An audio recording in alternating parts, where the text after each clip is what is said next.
أما بعد أعوذ بالله من الشيطان الرجيم وإذ أخذنا ميثاقكم ورفعنا فوقكم الطور خذوا ما آتيناكم بقوة واسمعوا قالوا سمعنا وعصينا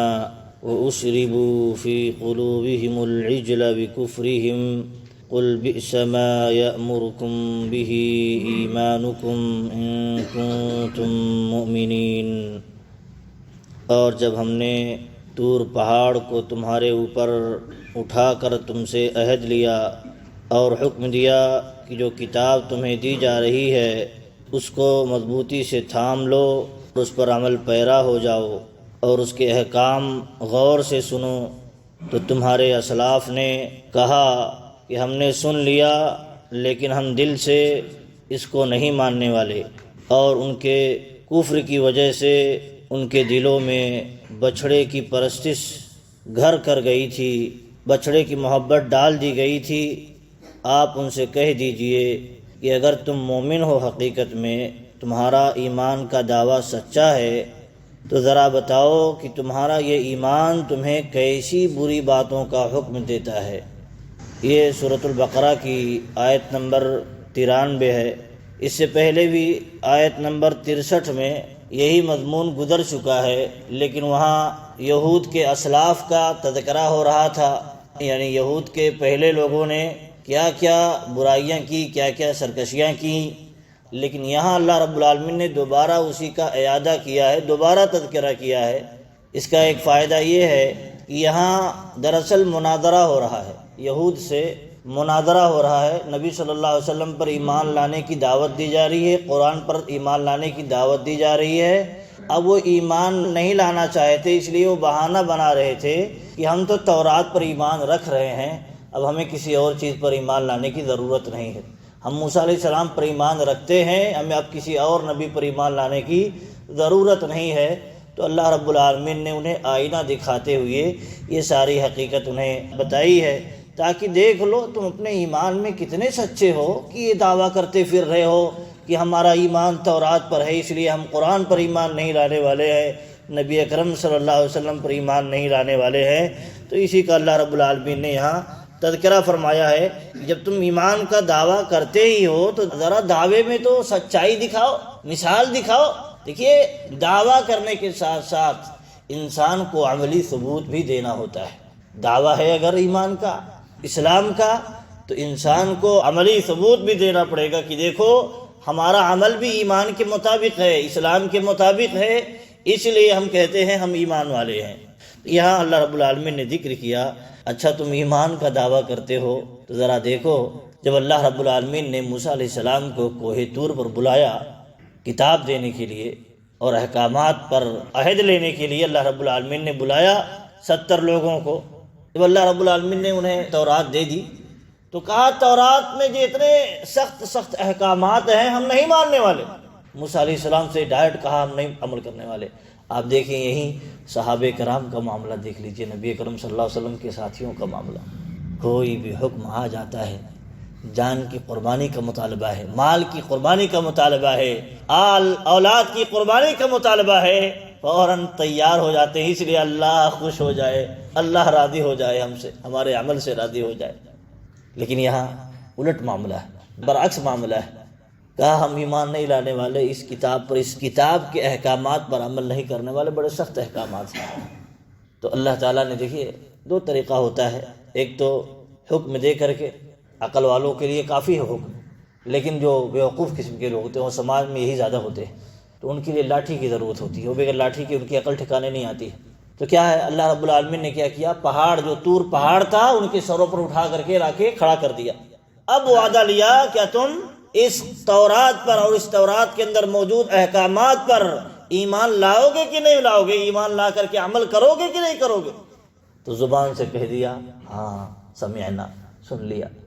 سننے میں دیکھیے عمل کا مظاہرہ بھی ہونا چاہیے، ہم سنتے کس لیے ہیں؟ عمل کرنے کے لیے۔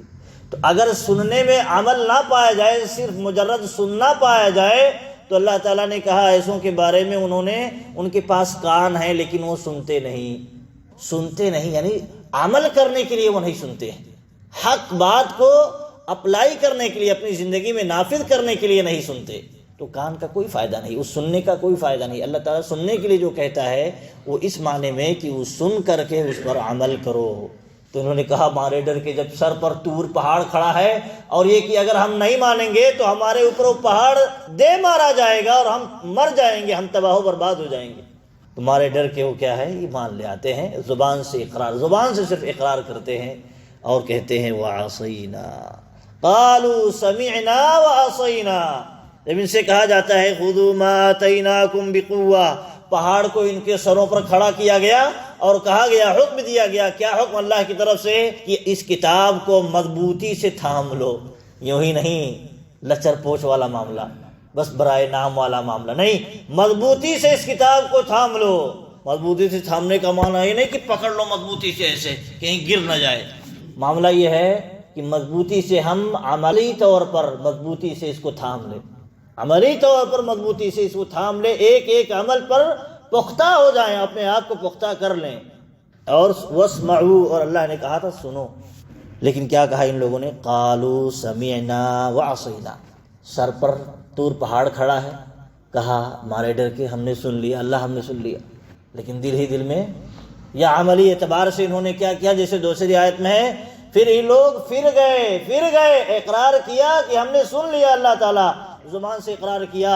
بعد میں جب طور پہاڑ کو ان کے سروں سے اٹھا لیا گیا، ہٹا لیا گیا، تو یہ عملی زندگی میں کیا ہو گئے، پھر گئے، ایک بھی حکم کو نہیں مانا، اپنی منمانی سارا کام کرنا شروع کر دیا۔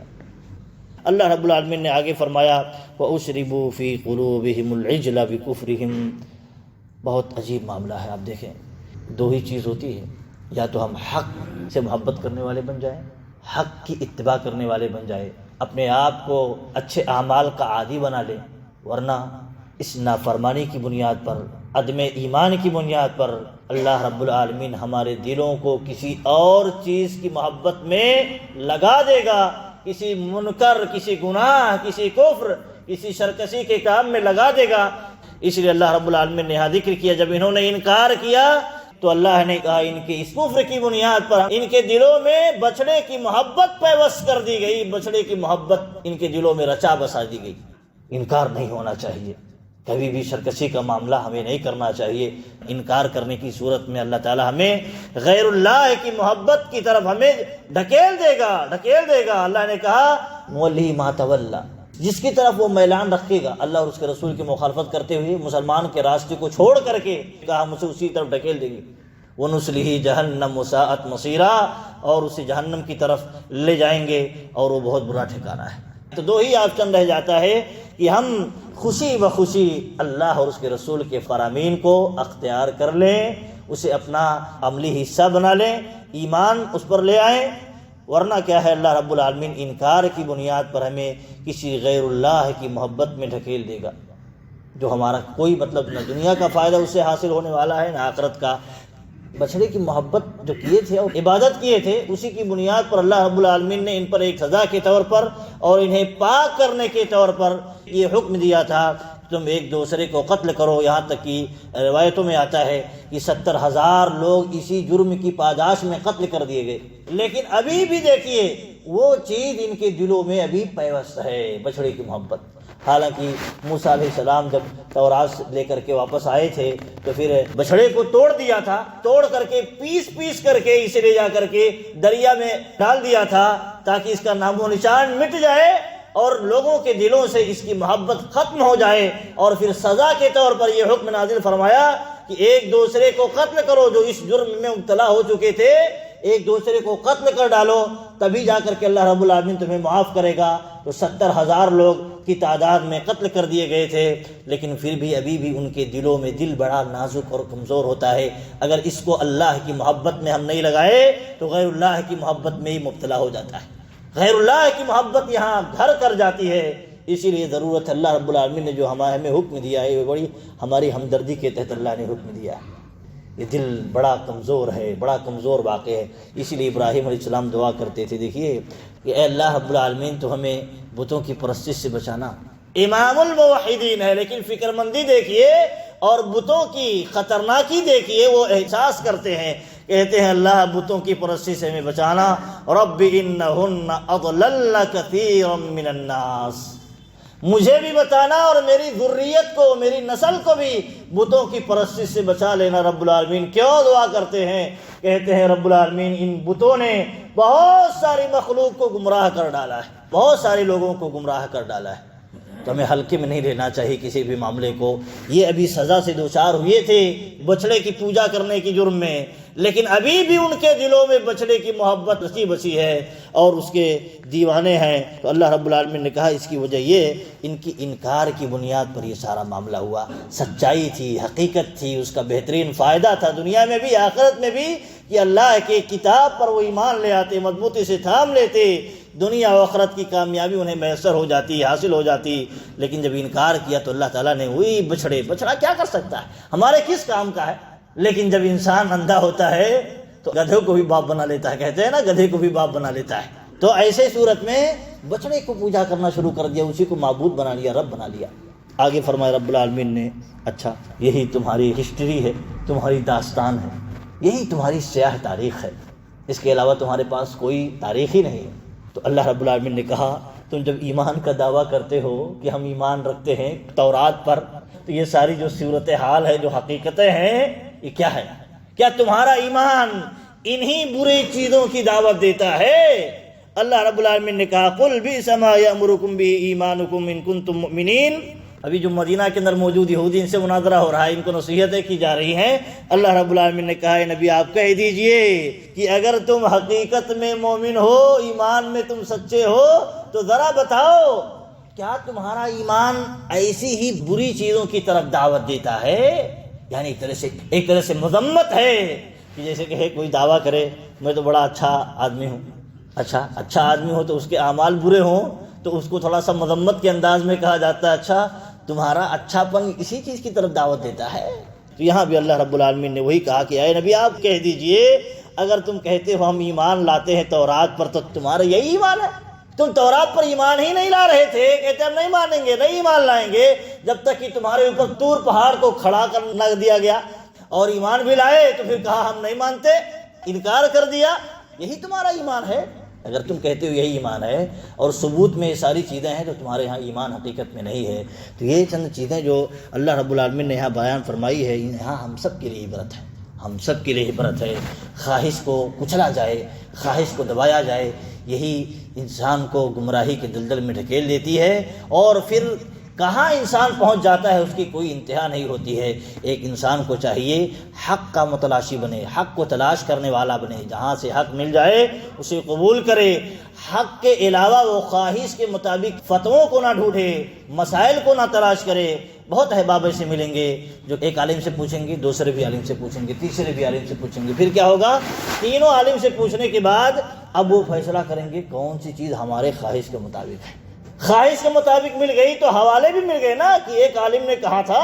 اب حوالے بھی مل گئے خواہش کے مطابق، اور عمل کرنے کے لیے بھی آسانی ہوگی کہ ہمارے خواہش کے، ہمارے چوائس کے مطابق فتویٰ مل گیا۔ تو ایسے لوگ کہیں نہ کہیں چل کر کے آخر میں گمراہی کے شکار ہو جاتے ہیں۔ عام طور پر دیکھیے معاملہ ایسا ہی ہوتا ہے۔ تو ہمیں ہوشیار رہنا چاہیے، حق بات دلیل کی روشنی میں کوئی عالم بیان کرتا ہے، خلاص اب کسی اور سے پوچھنے کی ضرورت نہیں، کیونکہ ہم حق کی اتباع کرنے والے ہیں، حق کو ہم تلاش کرنے والے ہیں، نہ کہ خواہش کی کوئی لمٹ نہیں ہے۔ سلف کہا کرتے تھے جو خواہش کے خلاف فتویٰ ہے اور نصوص کے روشنی میں فتویٰ ہے اس کو اختیار کر لو، اسی میں ہماری سلامتی ہے، دین کی سلامتی ہے، ہمارے عقیدے کی سلامتی ہے۔ اللہ تعالیٰ سے دعا ہے کہ اللہ تعالیٰ ہم سب کو کتاب و سنت کا صحیح معنوں میں پیروکار بنائے، متبع بنائے، اور خواہشات نفسانی کی شرارتوں سے اللہ تعالیٰ ہمیں بچائے، آمین۔ وصلی اللہ علی نبینا محمد و آلہ و صحبہ اجمعین۔